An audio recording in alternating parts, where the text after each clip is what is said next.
Hey peeps, it's Tripl-L, and today I'm here to talk to you about the recent Coro leak that popped up. You know, I'm pretty excited about this. I'm also kind of snubbed because it's talking more about the Alola Forms, and I still haven't done all the videos I want to do for the Alola Forms. But yeah, right now we're on Cerebi. We're just checking it out. You know, I woke up this morning, I found it came out last night. You know, I was kind of bothered I didn't get on it as fast as I could, but hey, whatever. Hope you guys are doing well. Let's just get right into this video. Let's talk about what's going on. 4 new Pokemon? Yeah, 4 new Pokemon and 2 Alola Forms confirmed. It's pretty interesting stuff overall. Going into the first Pokemon already, its name is Washi, I believe, and it's a little fish Pokemon. As you can see, it seems to do some kind of change, and you would assume this is an evolution. Actually, it's a form change. What ends up happening is that Washi can do a form change into school form, which is this giant one right here. Now, the question that I have immediately after looking at this one, I'm wondering, how is that gonna work if you're battling in a desert? How does the form change work? Is it like a semi-permanent form change, like you need to go to a specific location, have the form change occur, and then if you want to switch back, you have to go back and use that location or an item to make the form change occur? Because I doubt this can happen in battle, or rather, if it happens in battle, it's really stupid. I mean, how? It's a school form, right? You could kind of tell there's multiple little Yowashis making this form, right? Man, that's weird. It's a weird Pokemon. It's only a water type. Anyway, it's a very interesting mechanism, and I do want to see how it's gonna work, because this is one of those forms that incorporates multiple Pokemon, it seems. But hey, I mean, Magnemite can evolve into Magneton by having 2 other Magnemites suddenly pop up and evolve. Who knows how this works? We'll have to see. Let's actually go on to the next page. Yowashi's a pretty cool Pokemon though. Like it's a neat form for sure. Okay, so these two, the Sandcastle Pokemon, man, these guys are weird just reading about their actual description. And peeps, I do want to recommend you go on to Cerebi and check out the news yourself if you want. But it's got some pretty interesting information about these new ghost type Pokemon. So it's ghost ground, and they're pretty interesting. Now the pre-evolution is called Sunaba, I believe, or Sunaba. And what ends up happening is that it's created by the grudges of Pokemon. Like always, the ghost type Pokemon have the most interesting type of backgrounds to them in their Pokedex entries. So that's pretty interesting. And then it evolves into Shiro Desuna. So Shiro Desuna has a neat little thing it does. It steals life force of other Pokemon, traps them, you know, suffocates them with its sand. And then, in typical ghost fashion, the grudges of the Pokemon it just killed create more Sunaba, the pre-evolution. So you end up having the situation where a Pokemon dies, its grudge animates a pile of sand, and then that sand turns into a giant pile of sand, and then repeats the cycle by creating more little piles of sand with grudges. It's a very interesting Pokemon. Like always, the ghost types are by far the most interesting when it comes to their backgrounds. And then further down on this page, we have the pre-evolution of Beware, which is called Nui Koguma. Now, that's pretty cool. Pre-evolution, same typing. It says that people very much love this Pokemon. It's one of the popular Pokemon in Alola. But there's actually something very important with this little thing that's come up.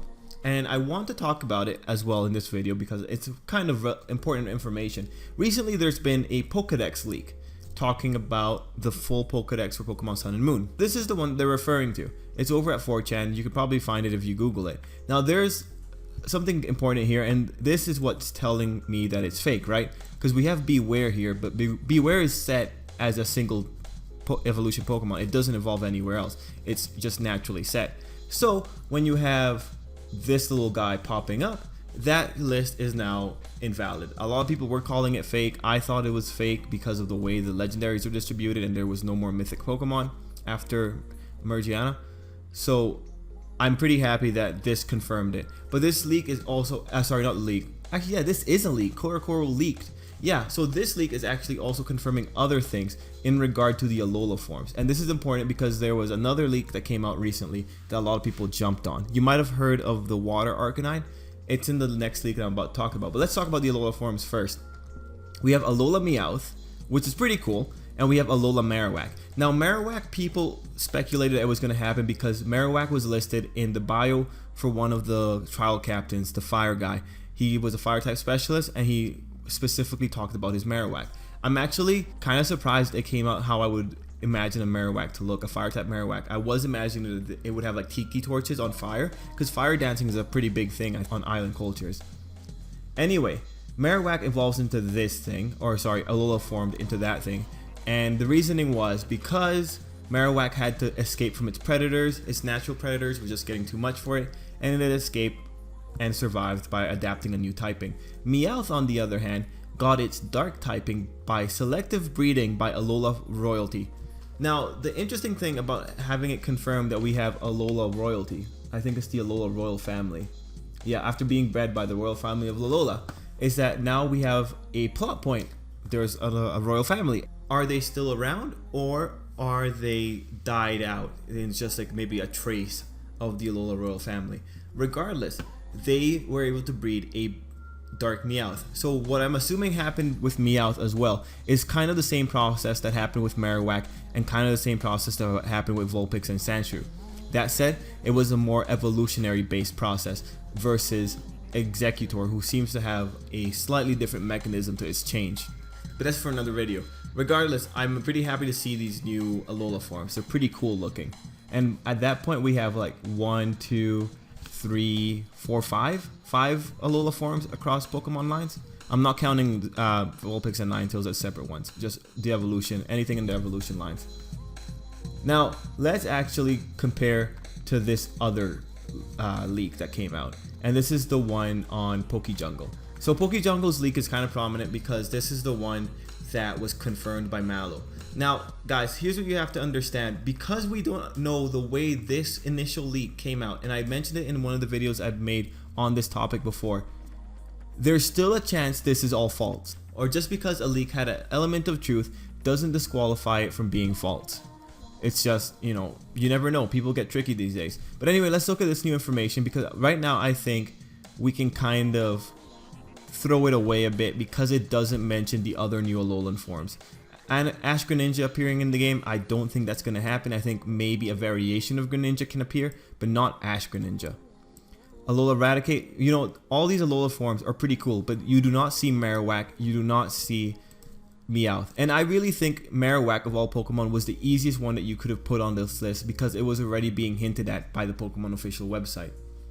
Regardless, until one of these comes out, we won't know for sure that this is fake. But we'll have to see, we'll have to wait and see. Anyway, going back to the Coro scans, this is the final scan, and this is pretty good because right here it introduces the team, and it's called Team Skull. I'm actually surprised that it has a much more dark kind of theme to them. I mean, it's a skull, right?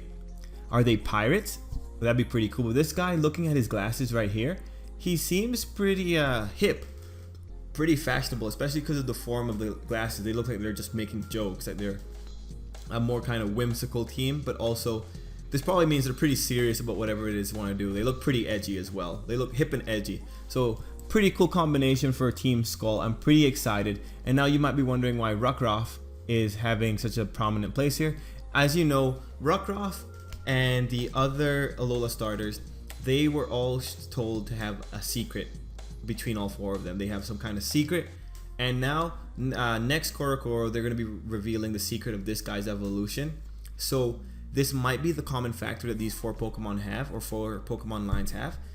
And it might be something really cool and really unexpected. The leaks are suggesting that there might be 2 final evolutions for every starter, or that they may be multi-type. And if that ends up being the case in this situation, that'd be pretty cool. So we have to look at Rockruff to see what exactly is going to go happening with his evolution, and see if we can apply that to the new starters.